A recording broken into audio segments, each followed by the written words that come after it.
काश सबको मिले निकिता जैसी दीदी जिसने कर दिखाया गजब। कहते हैं अगर खुदा को मनाना है तो अपना निवाला पड़ोसी को खिला दो। कभी खुद की चिंता नहीं की उसने, पेट भर जाए उनका, बस यही दिन रात चिंता सताती रहती है उन्हें। रोज कमाने खाने वाले का हाल सबसे बुरा, वे हो गए हैं दाने दाने को मोहताज। निवाला लेकर रोज निकलती हैं घर से और भर जाती है गरीब गुरबों का पेट। वह तब चौंक जाती है जब पाती है कि कई लोग ऐसे हैं जो भूखे तो जरूर हैं पर मांगकर खा नहीं सकते। ऐसे ही कई घरों को पहुंचा जाती है चावल के पैकेट, दाल, सत्तू, प्याज और सब्जियां।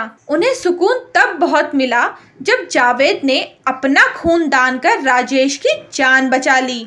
शुक्र है खुदा का कि उसने खून के रंग में कोई फर्क नहीं रखा, वरना कैसे जान बच पाती राजेश की। अब तो रोज फोन आते हैं प्लाज्मा के लिए, यह काम भी हो जाता है बखूबी। तकलीफ उन्हें तब होती है जब उनके किसी स्टूडेंट का फोन आता है और यह सुनती है कि उसके पापा की नौकरी चली गई।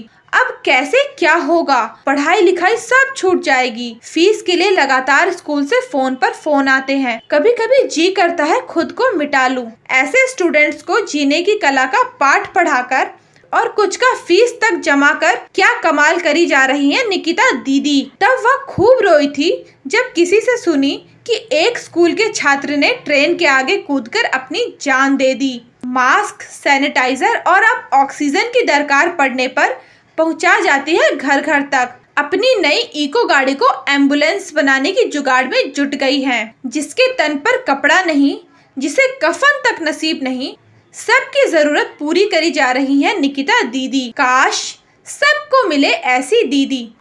प्रचार प्रसार से कोसों दूर आज की तारीख में रहनुमा और फरिश्ता बनकर सामने आई है निकिता दीदी। बहुत कुरेदने पर बस वह इतना ही राज खोलती हैं कि 2007 में उनके ससुर का निधन हो गया था। तब उनके पति के हाथ में कोई काम नहीं था, उन्हें किसी मददगार या रहनुमा की जरूरत थी।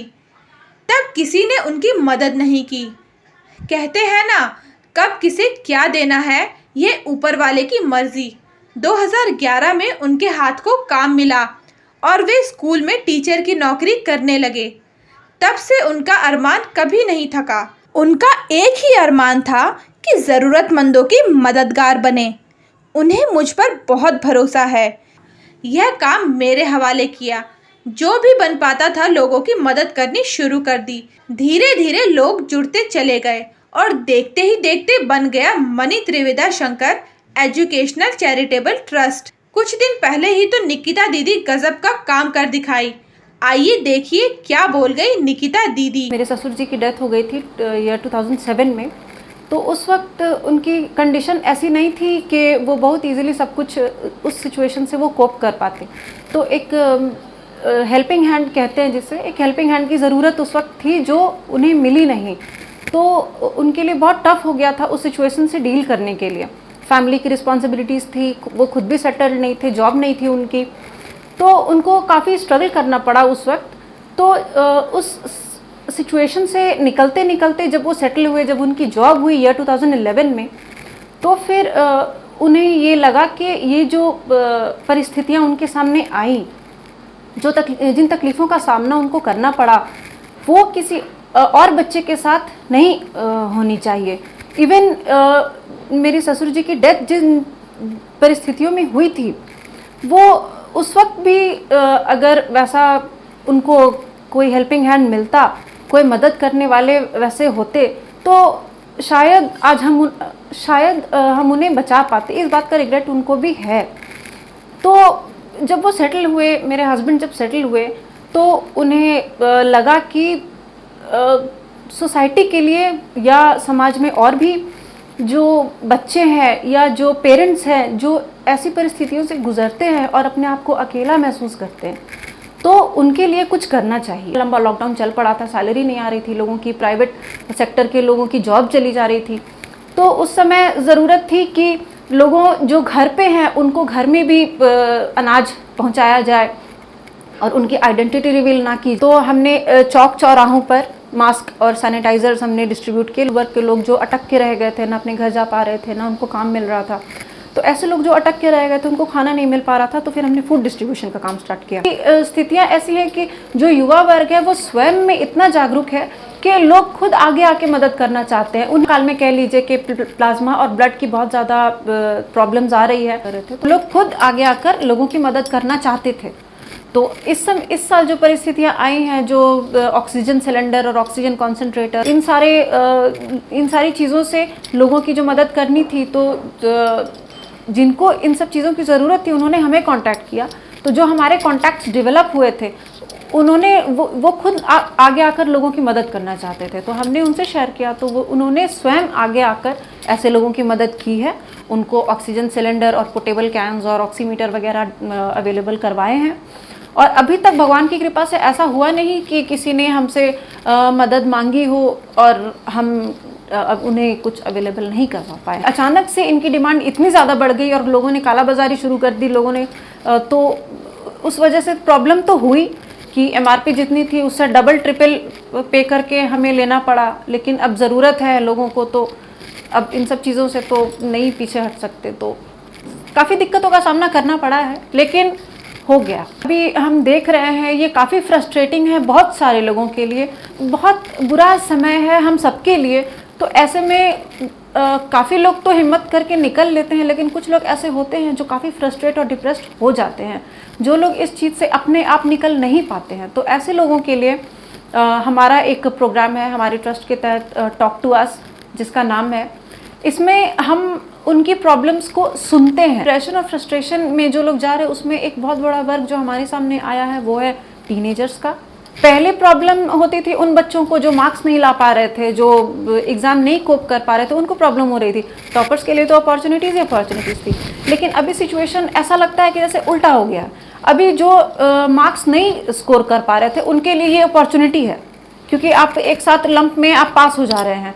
लेकिन अभी प्रॉब्लम सबसे ज़्यादा टॉपर्स को हो रही है, जो जिनके प्लान्स काफ़ी थे, जिन्होंने काफ़ी मेहनत की थी और उनको अपॉर्चुनिटी नहीं मिल रही है। अभी फ्रस्ट्रेशन का बढ़ गया। अभी फ्रस्ट्रेशन दूसरी तरफ ढलता हुआ नज़र आता है, टॉपर्स को भी ज़्यादा इफेक्ट हो रहा है। हम ऐसे वर्ग को सिर्फ यही कहना चाहते हैं कि आप अपनी प्रॉब्लम्स को अपने दिमाग में डालकर घुलते ना रहे। आप हमसे बात कीजिए। आपको अगर लगता है कि आपके घर में आपकी कोई नहीं सुन रहा, आपके फ्रेंड सर्कल में आपकी कोई नहीं सुन रहा, आपके टीचर्स नहीं सुन रहे, या आपके बच्चे आपकी नहीं सुन रहे, आप हमसे बात कर सकते हैं।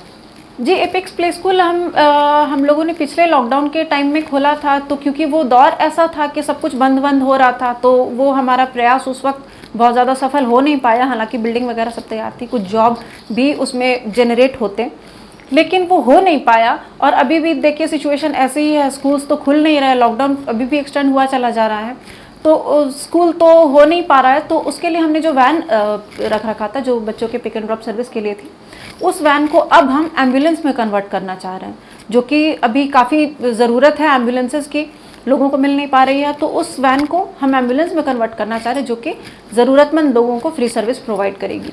ये बहुत हुआ है। प्राइवेट टीचर्स तो बहुत सारे एकदम जॉबलेस हो गए हैं, कितने सारे स्कूल्स बंद हो गए, बच्चे स्कूल नहीं जा रहे हैं, जो स्कूल जा रहे हैं पेरेंट्स फीस नहीं देना चाहते, सैलरीज नहीं आ रही है, प्रॉब्लम बहुत है।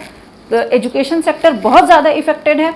जब आप किसी के लिए कुछ करते हैं, ऐसा नहीं है कि आप अगर नहीं करेंगे तो नहीं होगा, ऐसा नहीं है। वो जिनके भाग्य में जो होता है वो तो उन्हें मिलेगा ही, लेकिन अगर उसका माध्यम हम बन सके तो वो हमारे लिए एक बहुत बड़ा सेटिस्फैक्शन, एक बहुत बड़ी खुशी का कारण बनता है। हम लोग जो भी सोशल कॉज के लिए जो भी काम करते हैं, उससे बहुत खुशी मिलती है।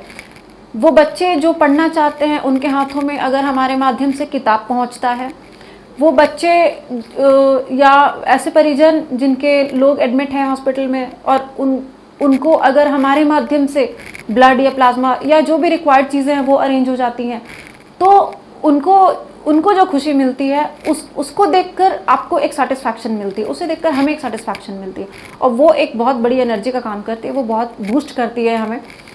तो इससे इन सब चीज़ों से आप जो कुछ भी करते हैं, हमारे ट्रस्ट के तहत हम जो कुछ भी करते हैं, उससे हमें बहुत खुशी मिलती है। ये अलग तरह की खुशी होती है जिसे आप भी महसूस करिए। आप हमारे परिवार के साथ जुड़िए, हमारे ट्रस्ट, हमारी संस्था के परिवार से जुड़िए और इस खुशी को महसूस कीजिए और हमारे परिवार को बड़ा बनाइए, जिससे हम ज़्यादा से और ज़्यादा लोगों से जुड़ सकें और ज़्यादा लोगों के काम आ सकें। और हमारे ट्रस्ट का गूढ़ रहस्य इस संस्कृत के श्लोक में छुपा है, जो कुछ इस तरह है। ऐक्यम बलम समाजस्य तद्भावे स दुर्बला तस्मात् ऐक्यम प्रशंसन्ति दृढ़म राष्ट्र हितैषिणः। सीधे शब्दों में इसका अर्थ है कि एकता समाज में दुर्बल को बल देती है और जो एकता के प्रशंसक होते हैं वो एक दृढ़ राष्ट्र के हितैषी होते हैं। इसीलिए हमारा टैगलाइन भी है टुगेदर वी ग्रो। एक साथ मिलकर हम आगे बढ़ सकते हैं, अपने साथ पिछड़े दबे वर्ग को सबको लेके आगे चलना है और सबको एक साथ आगे बढ़ना है। कोहराम लाइव के लिए भावना ठाकुर के साथ श्वेताब की रिपोर्ट।